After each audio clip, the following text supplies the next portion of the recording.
It's the middle of the night, and you're awake. You don't know why. Something pulled you up out of sleep. A sound, a smell, a prickle crawling up the back of your neck that your body understood a full second before your mind did. So you lie there on the cold ground, perfectly still, and you listen. Out past the edge of the trees, something is moving. Something big, and it is not afraid of you. Here's the part we don't like to admit.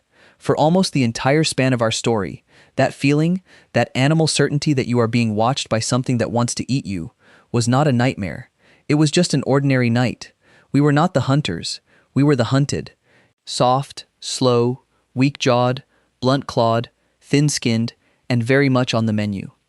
So how did a creature that spent millions of years as somebody else's dinner ever claw its way to the top of the food chain? The answer isn't the one you'd guess. And it says something quietly unsettling about what we actually are.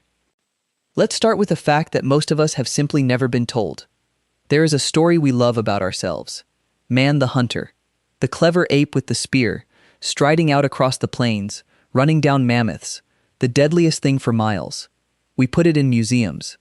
We put it on cave painting posters. It feels true. For millions of years, it wasn't.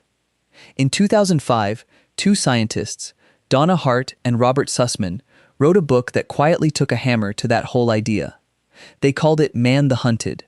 And their argument was simple, and a little humiliating. For most of the time our ancestors existed, they weren't at the top of anything. They were prey.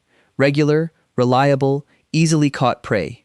Think about what an early human actually was, out on the ancient African landscape. You're maybe 4 or 5 feet tall. You have no fangs worth the name. Your fingernails couldn't open an envelope. You can't outrun a big cat. Nothing on 2 legs can. You can't outclimb a leopard. You have no horns, no armor, no venom, no shell. You are a slow, meaty, upright snack, walking around in the open in broad daylight. And you are surrounded. The world our ancestors lived in was thick with things that could kill them without effort. There were leopards, which to this day drag prey up into trees to eat in peace. There were lions, and hyenas that hunt in packs and crack bone like you crack a peanut.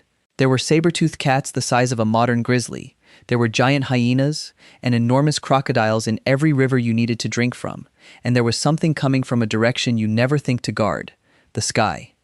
We don't have to imagine this. We have the bones. Deep in South Africa, at a cave called Swartkrans, scientists dug up a haul of ancient human ancestor fossils. One of them, a piece of skull, had 2 neat round holes punched into the back of it. For years, nobody could explain them. Then a researcher named C.K. Brain did something clever. He took the lower jaw of a fossil leopard and fitted its 2 long canine teeth to those 2 holes. They matched. Perfectly. That skull isn't the skull of a hunter. It's the skull of a meal. A leopard killed one of your ancient relatives, clamped its jaws around the head, and hauled the body up into a tree, exactly the way leopards still do today. And the leftovers dropped into the cave below, where they waited 2 million years for us to find them, and finally understand. But here's the detail that really rearranges your idea of the ancient world. The danger wasn't only on the ground. Some of it fell out of the sky. In 1924, in a limestone quarry in South Africa, workers found the fossilized skull of a small child. Not a human child, an early human ancestor, an Australopithecus, barely 3 or 4 years old when it died, nearly 3 million years ago. We call it the Taung Child, and it's one of the most famous fossils on Earth. For 70 years, everyone assumed the little one had died in some ordinary way, or been killed by a cat. Then 2 scientists, Lee Berger and Ron Clark, looked closer. They noticed strange damage around the eye sockets, tiny punctures and gouges, scratches in a very particular pattern. They had seen that pattern before, not in cave lions, not in leopards, in monkeys, specifically in monkeys killed by large eagles, birds that snatch prey off the ground, drive their talons into the skull and the eye sockets, and carry the body up to a nest to be torn apart. The Taung Child, one of the oldest and most celebrated members of the human family, was almost certainly killed by a bird, plucked off the ground by an eagle, the same way that eagle might take a rabbit. Sit with that for a second. There was a time when your family tree lived in fear of being carried off into the sky. And this wasn't rare. This wasn't the one bad day that made the news. When you actually look at the fossil record of our early ancestors, an unsettling number of them show the marks of being eaten. Tooth punctures, claw scratches, bones cracked open for the marrow inside. Whole collections of hominin fossils are found jumbled together in caves, not because those were their homes, but because those caves were where big cats and hyenas dragged the bodies to feed. For much of our deep past, being killed and eaten wasn't a tragic exception. It was one of the most ordinary ways for one of us to die. So there you are, small, slow, unarmed, hunted from the trees, hunted from the grass, hunted from the water, hunted from the air. By every rule that governs the animal kingdom, a creature this defenseless should have stayed exactly where it was, near the bottom, keeping its head down, hoping the odds held one more night. Instead, something flipped, and it flipped so completely that today, the descendants of that terrified midnight ape run the entire planet, and the great predators that once ate us survive only because we let them. So what changed? What did we get that they didn't? The first answer is the oldest one. We stole the night. For a small prey animal, darkness is the enemy. That's when the cats can see and you can't. That's when the pack comes. Every night for millions of years, our ancestors had to huddle somewhere defensible and simply survive until sunrise. Then, somewhere along the line, we made friends with fire. At a cave called Wonderwork in South Africa, there's evidence of controlled fire reaching back roughly 1,000,000 years. Burned bone and ash, deep inside, where only a deliberately kept fire could have put it. And fire changed everything, in a way that had nothing to do with cooking. Fire is a wall. No animal on Earth wants to walk into flames. A single campfire turns a patch of terrifying open darkness into a bright, defended circle that the leopard and the hyena will not cross. For the first time, the small, slow ape had a night the predators couldn't enter. We didn't grow claws. We grew a wall of light and put it between us and everything with teeth. But a wall only keeps you alive. It doesn't let you fight back. To go from surviving the night to ruling the day, we needed something else. And it's the second great trick our ancestors pulled. We learned to kill from far away. Think about what a claw or a fang is. It's a close-up weapon.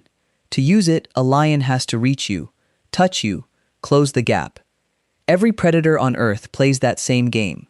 Get close, then strike. And in the close-up game, we lose. Always. So we stopped playing it.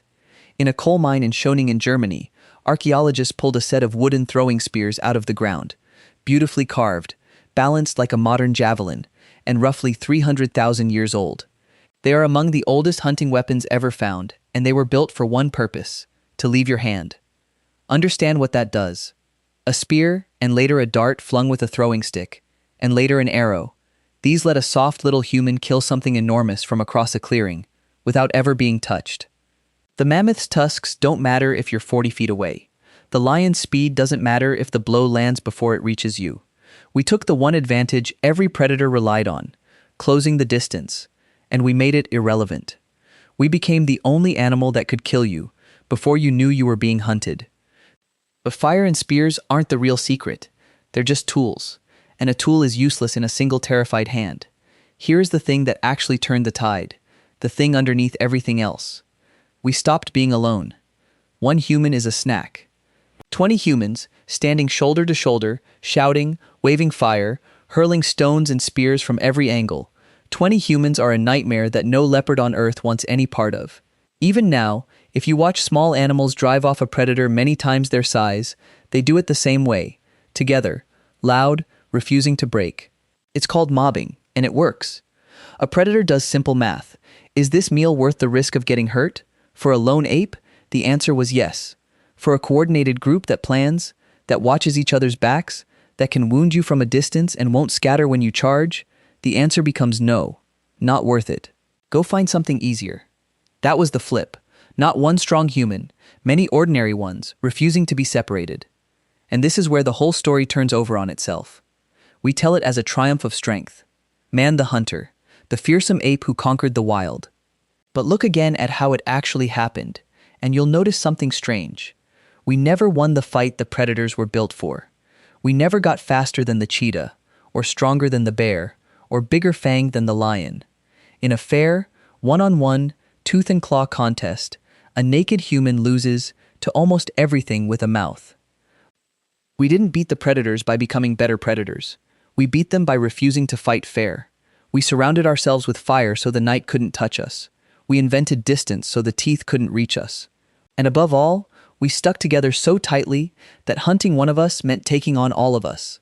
Our victory wasn't written in muscle. It was written in cooperation, in fire kept alive by shared effort, in weapons made and taught hand to hand, in the simple, stubborn decision to stand in a line instead of running each for himself. The apex predator of planet Earth is a weak, slow, soft-skinned animal that only became unstoppable the moment it stopped being one animal and became a group. So the next time you're lying awake in the dark for no reason you can name, heart going a little too fast, ears straining at a silence that feels too full, don't be embarrassed by it. That fear is not a flaw, it's a keepsake.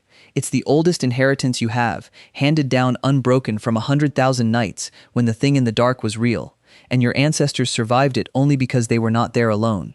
We are not the strongest animal that ever lived. We were never even close. We are the animal that discovered it could turn a mob of frightened individuals into something no fang could break. Everything we are, every city, every light left on against the night, grew out of that one discovery. So here's the question worth taking into the dark with you. If we only ever became powerful by standing together against the things that hunted us, what happens to us the day we forget how?